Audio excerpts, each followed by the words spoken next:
8. Northanger Abbey by Jane Austen. Chapter 5. Catherine was not so much engaged at the theatre that evening in returning the nods and smiles of Miss Thorpe, though they certainly claimed much of her leisure, as to forget to look with an inquiring eye for Mr. Tilney in every box which her eye could reach. But she looked in vain. Mr. Tilney was no fonder of the play than the pump-room. She hoped to be more fortunate the next day, and when her wishes for fine weather were answered by seeing a beautiful morning, she hardly felt a doubt of it, for a fine Sunday in Bath empties every house of its inhabitants, and all the world appears on such an occasion to walk about and tell their acquaintance what a charming day it is.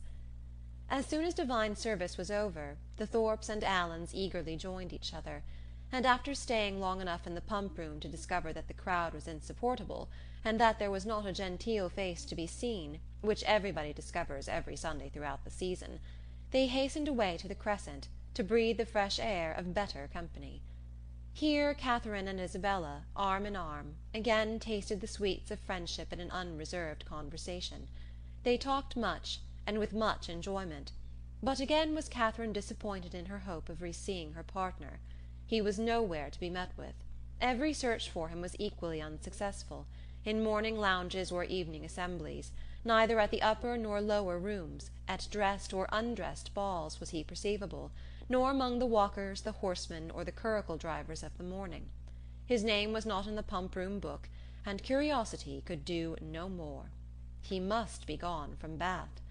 Yet he had not mentioned that his stay would be so short.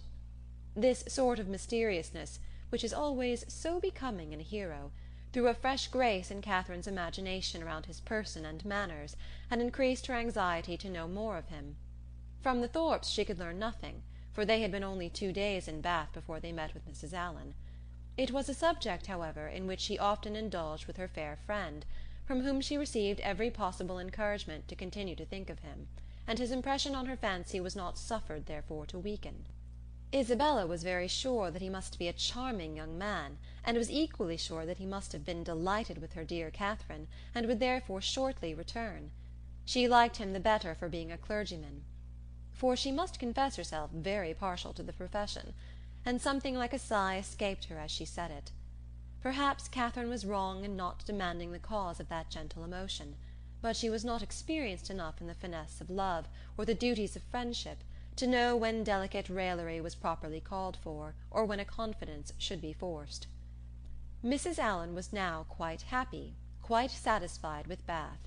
She had found some acquaintance, had been so lucky too as to find in them the family of a most worthy old friend, and, as the completion of good fortune, had found these friends by no means so expensively dressed as herself. Her daily expressions were no longer, "I wish we had some acquaintance in Bath."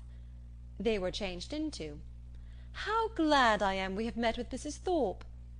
And she was as eager in promoting the intercourse of the two families as her young charge and Isabella themselves could be, never satisfied with the day unless she spent the chief of it by the side of Mrs. Thorpe, in what they called conversation, but in which there was scarcely ever any exchange of opinion, and not often any resemblance of subject, for Mrs. Thorpe talked chiefly of her children, and Mrs. Allen of her gowns.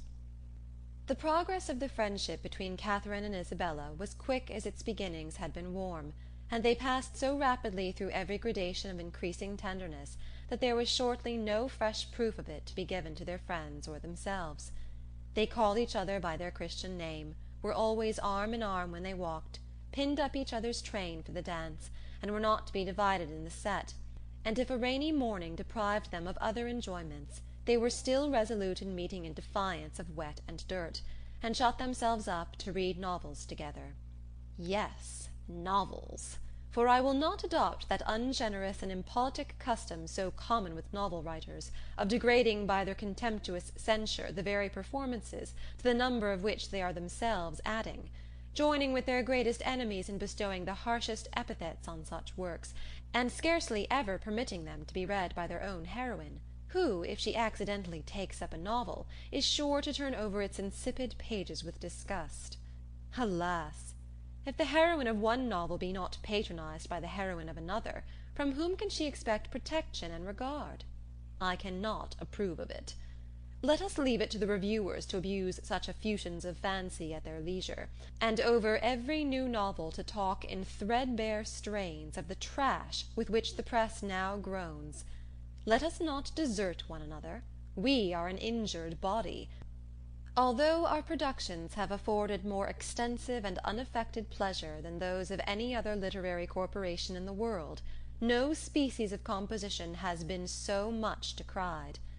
From pride, ignorance, or fashion, our foes are almost as much as our readers; and while the abilities of the 900th abridger of the History of England, or of the man who collects and publishes in a volume some dozen lines of Milton, Pope, or Prior, with a paper from the Spectator, and a chapter from Sterne, are eulogized by 1,000 pens, there seems almost a general wish of decrying the capacity and undervaluing the labor of the novelist, and of slighting the performances which have only genius, wit, and taste to recommend them. I am no novel reader. I seldom look into novels. Do not imagine that I often read novels. It is really very well for a novel. Such is the common cant. And what are you reading, miss?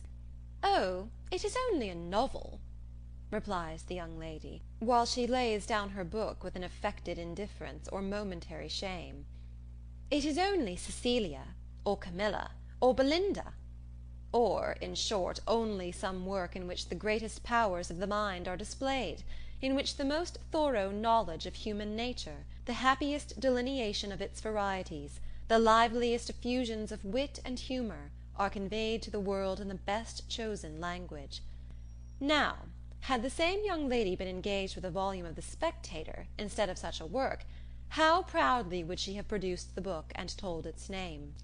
Though the chances must be against her being occupied by any part of that voluminous publication, of which either the manner or matter would not disgust a young person of taste, the substance of its papers so often consisting in the statement of improbable circumstances, unnatural characters, and topics of conversation which no longer concern any one living, and their language, too, frequently so coarse as to give no very favourable idea of the age that could endure it.